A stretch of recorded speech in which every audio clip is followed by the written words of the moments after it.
Assalamualaikum warahmatullahi wabarakatuh. Perkenalkan, nama saya Novaldian Prananda dari kelas 12 MIPA 7.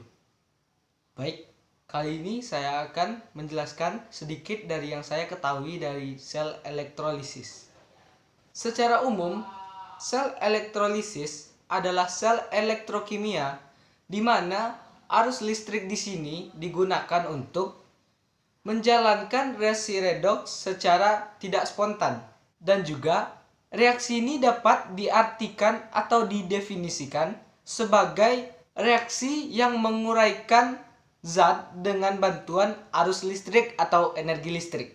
Untuk ilustrasi dari sel elektrolisis ini, saya mempunyai sebuah ilustrasi. Ilustrasinya sebagai berikut. Oke, baik. Di sini saya sudah menyiapkan sebuah ilustrasi. Ya, baik, saya akan menjelaskan apa-apa saja yang ada di dalam wadah ini. Yang pertama, ini ada wadah. Ini adalah air yang mengisi tempat sel elektrolisis tersebut terjadi. Terus di sini adalah dua buah benda yang dihubungkan kepada benda yang satu ini. Jadi di sini kita ketahui bahwa ini adalah penyalur energi atau arus listrik. Yang pertama kita akan membuat dulu kutubnya. Yang pertama ada kutub positif dan yang kedua ada kutub negatif. Prinsip kerja dari sel elektrolisis adalah menghubungkan kutub negatif dari sumber arus listrik searah dengan katode. Berarti ini kutub negatifnya searah dengan katode. Berarti ini adalah katode, di mana katode itu adalah tempat terjadinya reaksi reduksi. Baik, setelah itu kita juga tahu bahwa dia juga mempunyai kutub positif. Nah, kalau kutub positif ini dia bekerja seperti loop ya, jadi selalu memutar dan berarti dia menerima. Dan itu adalah anoda, di mana anoda di sini adalah tempat terjadinya reaksi oksidasi.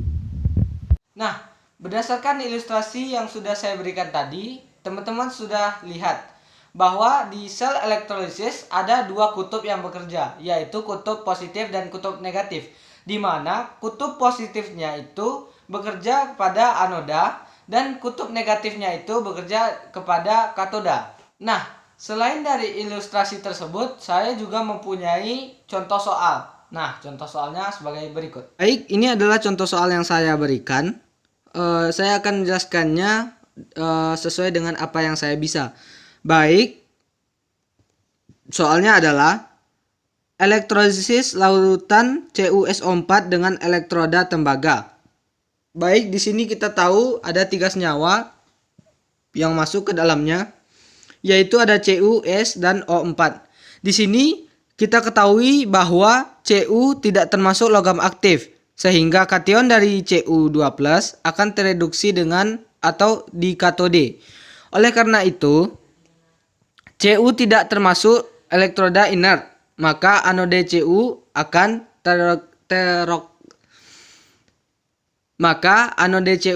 teroksidasi. Baik. Saya mempunyai di sini adalah penjelasannya. Di sini kita mempunyai ada kutub katode dan anode. Nah, di katode Cu2+ ditambah dengan 2 elektron, maka dia menghasilkan Cu. Dan di anode ada Cu, lalu menghasilkan Cu2+ dengan 2 elektron. Jadi di sini elektronnya bisa kita coret sehingga elektronnya habis. Lalu, maka hasilnya adalah reaksi selnya adalah Cu di anode dan juga Cu di katode. Baik, tadi teman-teman semua sudah lihat bagaimana sel elektrolisis tersebut bekerja pada tembaga atau Cu. Nah, semoga teman-teman paham dengan contoh soal yang saya berikan tadi. Baiklah, sepertinya contoh soal yang saya berikan tadi mengakhiri sesi pertemuan kita pada hari ini. Maaf untuk segala kekurangan dan kesalahan yang saya berikan atau yang saya tunjukkan di dalam video ini. Karena saya yakin ada banyak kesalahan yang terdapat pada video yang saya buat. Untuk itu saya meminta maaf. Baiklah, hanya itu yang dapat saya sampaikan. Wabillahi taufiq wal hidayah. Assalamualaikum warahmatullahi wabarakatuh. Saya Novaldian Prananda pamit undur diri.